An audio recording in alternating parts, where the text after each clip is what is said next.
राम राम दोस्तों मैं आपका मित्र भाई शुभम कंबोज और मैं यूएसए में हूँ। और सबसे बड़ी बात मैं आपको बात बता दूँ जो आपको कोई नहीं बताता होगा। आप अगर इधर आ रहे हो या आना चाह रहे हो तो आपको कुछ बातें स्ट्रिक्टली फॉलो करनी पड़ेगी, क्योंकि मुझे नहीं पता था। तो मैं वहाँ से जब इधर आया, मैं स्टूडेंट बेस पे आया। अगर आप स्टूडेंट बेस पे आ रहे हो तो आपको बहुत बातों का ध्यान रखना पड़ेगा, क्योंकि अगर मैं जैसे ही इंडिया से इधर आया तो मुझे कोई बातें नहीं पता थी। मैं नहीं चाहता कि कोई भाई ये बातें ना पता हो किसी को, तो इसलिए मैं ये आपको बातें बताने की कोशिश करूँगा। आशा करूँगा कि सब चीज़ें कवर कर लूँ इसी वीडियो में, क्योंकि बहुत सारी बातें होंगी। तो मैं ऐसा कोई प्रिपरेशन करके नहीं बनाता, मैं ऐसे ही जब मेरा मन करता है कुछ बताने का। क्योंकि एक बहन के कमेंट भी आया था शायद, और कुछ बंदों का इंडिया से ही जो प्रिपरेशन कर रहे हैं, मेरे साथ ही प्रिपरेशन कर रहे थे यूएस से आने की, तो उनके कुछ कमेंट्स वगैरह आए थे, तो उनके लिए मैं वीडियो बना रहा हूँ। तो ये कोई पीछे वाल पेपर नहीं है दोस्तों, ये यूएसए का ही वो है। मैं आपको एक बार दिखा देता हूँ। पता नहीं क्या बात है इधर यार, फोटो वाकई में अच्छी आती है, लेकिन फिर भी मैं आपको एक बात बता दूँ। सबसे पहले अगर आप इधर आ रहे हो तो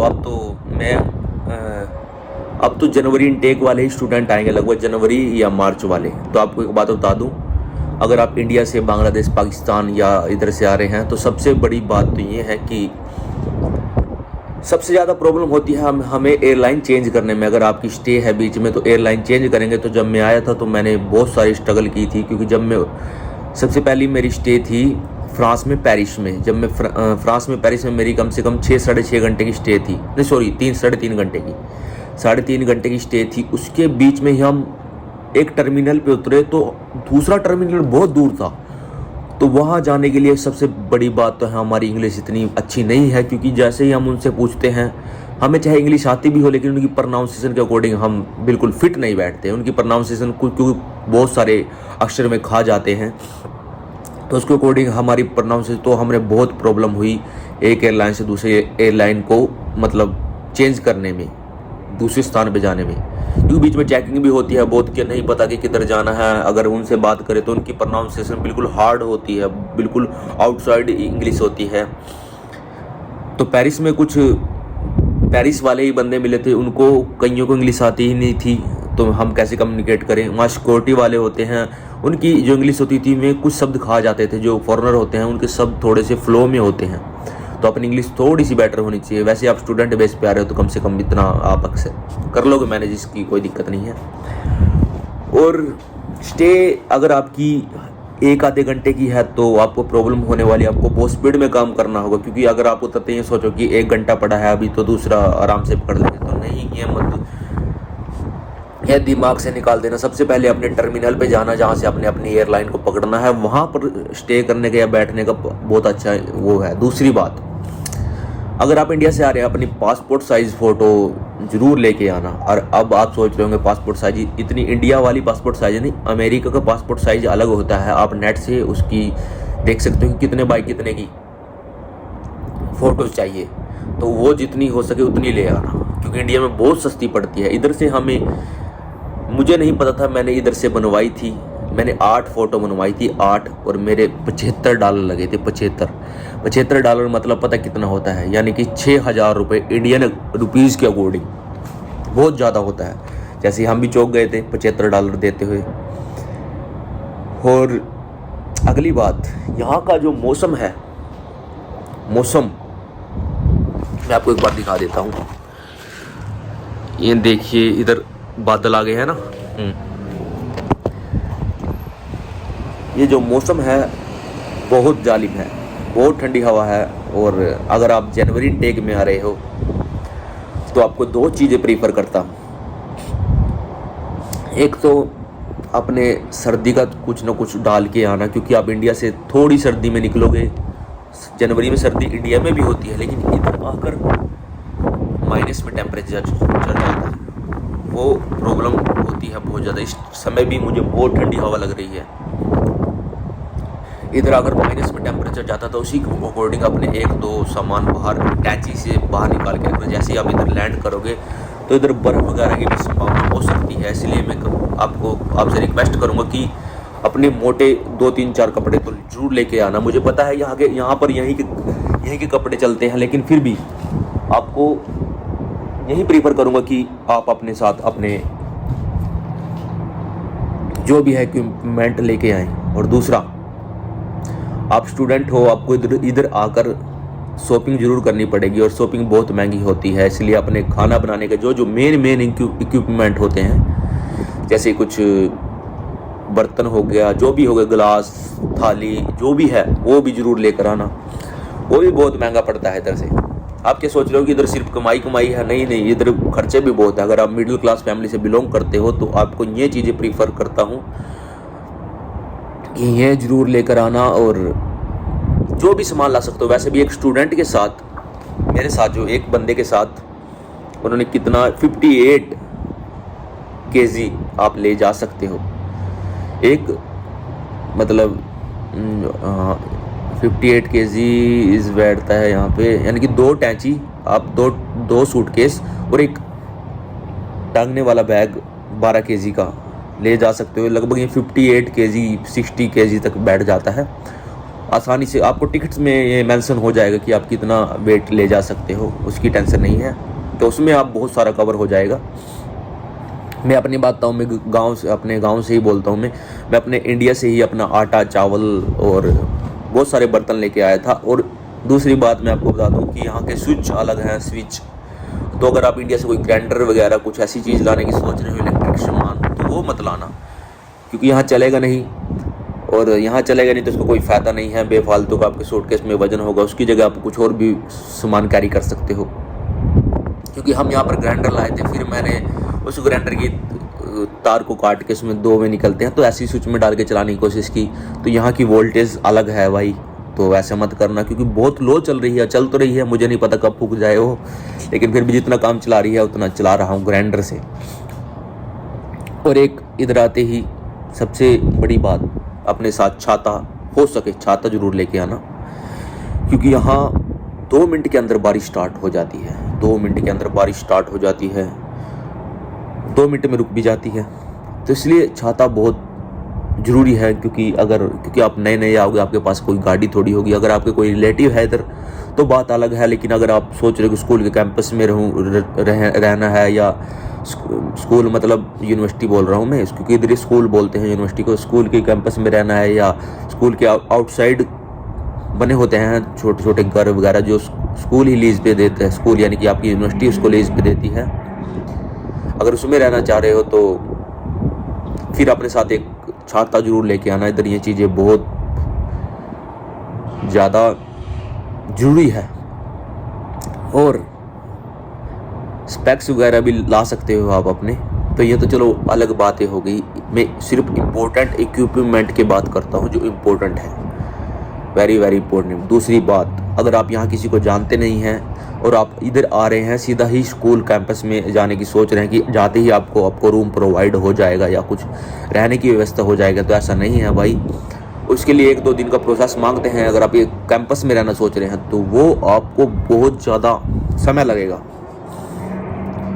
तो 1-2 दिन फिर आप कहाँ रहोगे? होटल में। होटल का जो किराया है वो बहुत ज़्यादा महंगा है वहाँ, यहाँ पर एक दिन का, तो आप वहाँ रुकोगे। स्कूल कैंपस का किराया भी बहुत ज़्यादा है, तो इससे ठीक आपके स्कूल कैंपस के बाहर ही अपार्टमेंट्स बने होते हैं, वो स्टूडेंट्स के लिए ही होते हैं, उनको ही स्टूडेंट्स को ही लीज़ पे दिए जाते हैं। अगर आपको लीज़ पे लेने हैं तो 3-3 महीने 4-4 महीने लगा देते हैं, स्कूल वाले ही उनको लीज़ पे देते हैं, 4-4 महीने लगा देते हैं। लेकिन आपको बेस्ट वे बताऊँ तो वो एक पूरा अपार्टमेंट एक बंदे को लीज़ पे दिया जाता है, वो उसको लगभग $1000 के करीब आपका मंथली किराया होता है। मंथली $1000 पे बेस्ट से बेस्ट आपको मिल जाता है लीज़ पे स्टूडेंट्स के लिए। बहुत ठंडी हवा चल रही है इस टाइम, यहाँ की सर्दी नहीं मारती, यहाँ की जो हवाएं हैं वो बहुत ज़्यादा तंग करती हैं। तो इस समय यहाँ पे टेम्परेचर हो रहा होगा कम से कम 6 से 7 डिग्री। अभी तो अक्टूबर ही चल रहा है, जनवरी फरवरी में जाके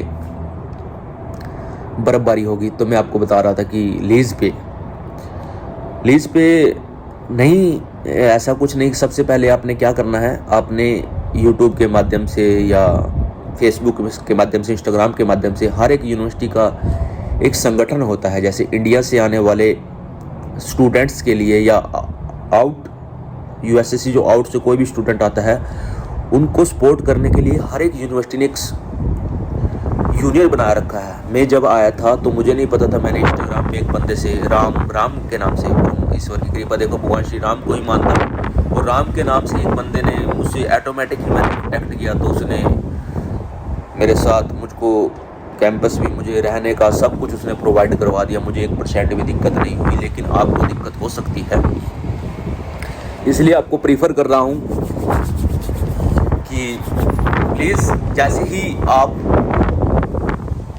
बहुत ठंडी हवा चल रही है, मैं यहाँ पर खड़ा नहीं हो पा रहा हूँ, ठंडी हवा इतनी है जैसे कि बर्फ़ फ्रिज की ठंडी हवा आती है ना, उस तरह की हवा है। यही हवा सबसे खतरनाक है। तो आपको क्या करना है, अपनी यूनिवर्सिटी के मतलब वही कम्युनिटी को आपने सर्च करना है, यूट्यूब के माध्यम से, इंस्टाग्राम के माध्यम से, हर एक यूनिवर्सिटी की आउटसाइड स्टूडेंट्स के लिए हेल्प करने के लिए एक ऑर्गेनाइजेशन बनी हुई है, उससे कांटेक्ट करने की कोशिश करनी है। बाय चांसली मेरा उनसे कांटेक्ट हो गया था और मैं यहाँ लगभग 9 बजे रात को पहुँचा था। मैं किसी को नहीं जानता था, मैं कहाँ जाऊँगा, कैसे जाऊँगा। तो एक भाई ने राम नाम से, रामा बोलते हैं उसको वैसे, क्योंकि वो साउथ से है भाई, साउथ से, इंडिया में साउथ से ही है भाई वो, लेकिन उसने बहुत हेल्प की। अभी शुक्रगुजार उसका, राम नाम से भाई है। और राम उसी टाइम मिला वो, हमें सिर्फ एक ही बार मिला, उसके बाद हमें नहीं मिला। वो शायद हेल्प करने के लिए ही आया था, तो बहुत मतलब मुश्किल हो सकती थी हमारे लिए। लेके भी हमें उधर से गोरा ही गया एयरपोर्ट से, तो ये बात है। और दूसरी बात, अपना बैकअप जरूर रखना भाई। अगर आप मिडिल क्लास फैमिली से बिलोंग करते हैं, तो अगर आप सोच रहे हैं कि इधर आप आकर अर्न भी करोगे, अपनी स्टडी भी करोगे, तो बहुत डिफ़िकल्ट है। आपको रियलिटी बता देता हूँ, क्योंकि आप जानते हो कि अगर आप इधर स्टूडेंट बेस पे आ रहे हैं तो इधर वर्क करना इलीगल है स्टूडेंट्स के लिए। रियलिटी बता रहा हूँ, अगर आपको वर्क करना है तो आपको कैंपस में ही जॉब मिलेगी। कैंपस में वही $9-10 पर हावर के हिसाब से मिलेगी, और लिमिटेड हावर मिलेंगे, जो आपकी ना तो आपको आपकी फ़ीस को निकाल सकती है, ना ही आपके रहने को निकाल सकती है। तो अपना बैकअप जरूर रखना। तो और एक बहन पूछ रही थी कि जो मार्च मई के इंटेक है उसके फॉर्म कब फिल होने स्टार्ट होंगे। तो उसके जो फॉर्म फिल होने स्टार्ट होंगे वो होंगे आपके दिसंबर के लास्ट में। जैसे ही आपके, वो तो आई थिंक कभी भी फील कर सकते हैं अगर प्रेफरेंस देके, लेकिन फिर भी दिसंबर के लास्ट तक वो फील होने स्टार्ट हो जाएंगे लगभग। और भी बहुत सारी बातें हैं। इधर जो इंडियन सामान है वो मिलना बहुत मुश्किल है। इधर पानी है, पानी की जो क्वालिटी है वो अच्छी नहीं है। हम बाहर से ही मॉल का पानी लेकर ही सब अप्रोक्स सभी पीते हैं। वैसे आप नल का पानी का प्रयोग कर सकते हैं, लेकिन लगभग सभी बाहर का ही पानी पीते हैं। तो फिर भी मैंने कोशिश की है कि जितना आपको बता सकूं इधर के बारे में, क्योंकि मैं एक स्टूडेंट हूं और मैं स्टूडेंट बेस पे इधर आया हूं, तो जितना मैं बता सका हूं मैं बता रहा हूं आपको। फिर भी मैं आपको एक प्रीफरेंस ज़रूर दूंगा। अगर आप इधर आ रहे हो, स्टूडेंट बेस पे आ रहे हो, तो भाई सबसे पहले तो ज़रूर ऑर्गेनाइजेशन से किसी कांटेक्ट कर लेना। अगर आपका कोई रिलेटिव है तो बात चलो अलग है, लेकिन फिर भी अगर आप किसी को नहीं जानते, आप सीधा यूनिवर्सिटी कैंपस में आ रहे हो या यूनिवर्सिटी के एरिया में रहने के लिए आ रहे हो, किसी को ना जाने बिना, अगर आप लड़की हो तो आपके लिए बहुत मुश्किल है। प्लीज़ रिक्वेस्ट है, ज़रूर कांटेक्ट कर लेना, नहीं तो आपको बहुत ज़्यादा प्रॉब्लम हो गया। आप पीछे देख सकते हो कि बादल कैसे आ गए हैं। थोड़ी देर में बारिश स्टार्ट हो जाती है। बारिश हो के अगर आप घर के अंदर हो आपको पता भी नहीं लगेगा बाहर बारिश हो रही है। अगर जब बाहर आओगे आप देखोगे वाह बारिश हो रही है। तो ऐसा ही इन्वायरमेंट है इधर का। सर्दी बहुत खतरनाक है अपना। और दूसरी बात, अपनी इंडिया से थोड़ी बहुत दवाई भी जरूर लेके आ जाना, मेडिसिन, जैसे कि पैरासीटामोल हो गई। ये नॉर्मल क्योंकि इधर नहीं मिलेगी, और मेडिकल व्यवस्था बहुत महंगी है इधर। महंगी भी क्या है, वैसे तो यूनिवर्सिटी वाले कवर कर ही देते हैं, लेकिन फिर भी अपनी कुछ ना कुछ पैरासीटामोल जरूर लेके आना। अपनी दवाइयाँ जैसे कि पैरासीटामोल हो गई, कुछ भी जो आपको नॉर्मली आपको रिलीफ दिला सके। उल्टी ले, जैसे कि आपको किसी को एयरलाइन में उल्टी हो सकती है, लेकिन ऐसा कोई मैंने बंदा मिला नहीं है जो ऐसा प्रॉब्लम फेस कर रहा है। अगर आप यूथ हो तो कोई चांस नहीं है मेरे हिसाब से उल्टी लगने का, लेकिन फिर भी अपनी कुछ दवाई अपनी साथ लेके रखना। और आप सूटकेस में क्या क्या लेके जा सकते हैं इसके बारे में चलो मैं बता ही देता हूँ। ऐसा कुछ नहीं है कि आप इलेक्ट्रिक सामान नहीं ले जा सकते, आप सूटकेस में मेरे हिसाब से कुछ भी ले जा सकते हैं, ऐसा भी कुछ नहीं है। लेकिन फिर भी नॉर्मली आप फील कर सकते हो अगर आप कुछ ऐसी चीज़ डाल रहे हो कि आप एयरलाइन के रियलिटी बताऊँ कि बहुत सारी यूट्यूब पे वीडियो है कि आप क्या लेके जा सकते हैं क्या नहीं लेके जा सकते हैं। ये चीज़ें डिपेंड करती है एयरलाइन की गाइडलाइन पे। तो एयरलाइन की गाइडलाइंस पे जाएं, उस पर टिकट्स में देखें कि क्या क्या आप नहीं लेके नहीं जा सकते, क्योंकि सभी एयरलाइन के अपने अपने रूल्स होते हैं। तो सभी अपने अपने रूल्स के अकॉर्डिंग ही आपको बताएंगे। सर्दी बहुत है तो फिर वही बता रहा हूँ कि उसी चीज़ को एयरलाइन के रूल्स को ही फॉलो करना है। ऐसे तो बहुत वीडियो यूट्यूब पे पड़ी है, आप वहाँ के देख सकते हैं। लेकिन अब मेन जो है रिस्ट्रिक्शन है वो एयरलाइन की गाइडलाइन ही बताएगी, क्योंकि एक बार इधर इंडिया से आपका सामान चढ़ गया तो उधर आपकी जहाँ आपको उतरना है उधर ही जाकर उधर भी चेकिंग यूएसए में चेकिंग नहीं होती। तो नेक्स्ट वीडियो में आपको बताऊँगा कि एयरपोर्ट पे जो हमारी इमिग्रेशन होती है उसके अकॉर्डिंग मैं आपको बताऊँगा। तो आज की वीडियो यही थी कि आप इधर क्या क्या आपको लेके आना चाहिए। जो इम्पोर्टेंट चीज़ें हैं मैंने वैसे आपको बता दी है, जो भी इम्पोर्टेंट है। लेकिन फिर भी आप अपने साथ छाता जरूर लेके आना भाई, बारिश का कुछ नहीं पता इधर। और सबसे इम्पोर्टेंट यही है छाता, और एक छाता छोटा सा लेके आ जाना चाहे कोई दिक्कत नहीं है, क्योंकि आप अपने उसमें बैग में आराम से जिसको कैरी कर सको छोटा सा छाता ले आना। और अपने किसी अगर अकेले आ रहे हो, किसी को इधर जानते नहीं हो, तो किसी भी ऑर्गेनाइजेशन से कांटेक्ट जरूर कर लेना कि रहने के लिए कि कैसे कि मैं ऑलरेडी आपके लिए एक रूम या शेयरिंग में करवा देते हैं, जिसमें आपको बहुत सस्ता पड़ जाता है। शेयरिंग में मतलब 2-3 स्टूडेंट रह रहे हैं, बाहर रह रहे हैं, जैसे कि मैं हूँ। मैं कभी पहले नवंबर इंटेक में आया था, मैंने लीज पे एक बाहर अपार्टमेंट ले लिया है। तो मेरे साथ आप कांटेक्ट करोगे कि मैं भी आना है, तो मेरे जैसे कि मान लो $800 मेरे अपार्टमेंट का रेंट है, तो मैं आपसे कहूँगा कि चलो $400 आप दे देना, 400 में मैं ऐसे ही कुछ शेयरिंग में कभी कभी 3-3 4 स्टूडेंट भी शेयर कर लेते हैं, हो जाता है ऐसा। लेकिन कभी कभी जिसके बंदे का नाम लीज बोलते हैं उसको, जिसके नाम अपार्टमेंट है, तो कभी कभी चालाकी करता है, जैसे कि उसके 1000 है तो सारा ही खर्चा 2-3 स्टूडेंट्स तो निकलवा लेता है और खुद फ्री में रहता है।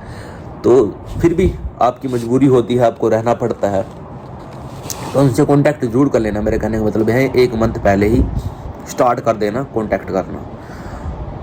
तो यूनिवर्सिटी का इन्वायरमेंट, पढ़ाई जीरो है भाई, पढ़ाई आप पे डिपेंड है। यूनिवर्सिटी के इंडिया में पॉलिसीज में जाओगे, पढ़ाई आप पे डिपेंड है। सारे एक्सपेरिमेंटल सारी चीज़ें, सब चीज़ अवेलेबल है यहाँ पे। जो टीचर हैं, टीचर की मतलब आपकी समस्याओं का समाधान इतनी वैसे नहीं करते जैसे इंडियन स्कूल होते हैं, वो वैसे नहीं सोचना कि वैसे इधर मिलेगा आपको। तो आशा करता हूँ आपको वीडियो पसंद आई होगी। तो जय श्री राम।